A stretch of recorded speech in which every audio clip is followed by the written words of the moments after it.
মতো কেউ কি আছো যে এখনো মাছ কাটতে জানো না? সত্যি কথা, আমি মাছ কাটতে জানি না।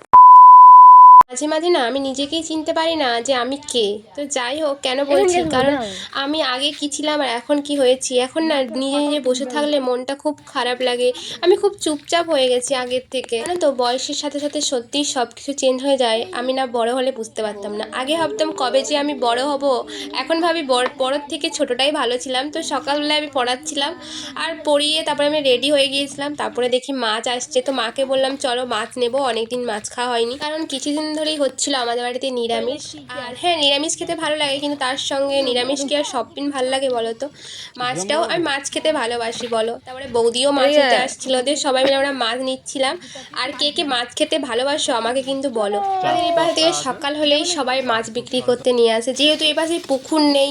আর আমি বাপের জন্মে দেখলাম নি যে আমাদের একটা পুকুর আছে। একটাই পুকুর আছে যেখানে ঠাকুরের সব কিছু ধোয়াটাও হয়। এই জন্য জানি না, পুকুরও দেখিনি ভালো করে।